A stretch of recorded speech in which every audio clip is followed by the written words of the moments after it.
गीताध्यायनशीलस्य प्राणायाम परशस्य च नैव सन्ति हि पापानि पूर्वजन्म कृतानि च।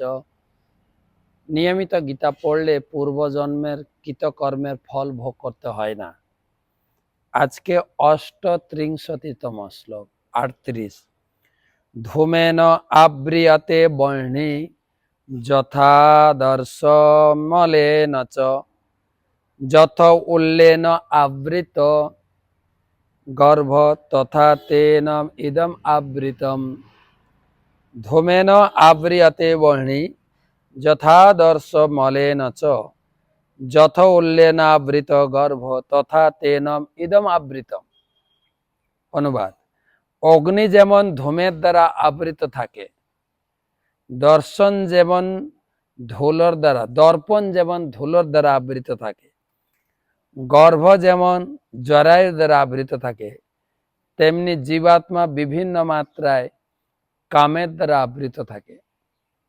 অর্জুনের প্রশ্নের উত্তর দিচ্ছেন ভগবান যে আমি পাপ করতে চাই না, কিভাবে পাপ হয়? ভগবান কালকে উত্তর দিয়েছেন, কামই মানুষকে পাপ করতে বাধ্য করায়। এই কাম আসে রজগুণ থেকে। আর এই কাম বিভিন্ন স্তরের জীবের ভিতরে বিভিন্ন মাত্রা আছে। এখানে উদাহরণ দিয়েছেন, অগ্নি যেমন ধূমের দ্বারা, আগুন যেমন ধোঁয়ার দ্বারা আবৃত থাকে, এটা মানুষের কাম। একটু হাওয়া দিলেই আগুন জ্বলবে, অর্থাৎ কৃষ্ণ চেতনা বা কৃষ্ণ ভাবনা অভ্যাস করলেই কামকে আপনি জয় করতে পারবেন। তারপরে হচ্ছে দর্পণ যেমন ধুলোর দ্বারা, মানে আয়নাতে ধুলো পড়লে মুখ দেখা যায় না, সেই কামের মাত্রা হচ্ছে পশু পাখির, তাদের কৃষ্ণ চেতনা জাগানো আরো কঠিন।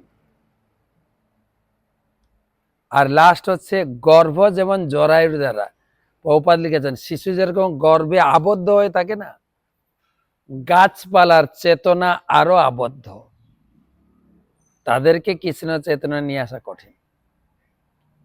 তো মানুষেরটা তুলনামূলকভাবে সোজা, সে বুঝতে পারে, পড়তে পারে, জানতে পারে, অনুভব করতে পারে। কৃষ্ণ ভক্তিতে যুক্ত হয়ে কামকে জয় করে, প্রেম লাভ করে, ভগবানের সঙ্গে নিজেকে যুক্ত করে নিত্য আনন্দময় জীবন লাভ করতে পারবে।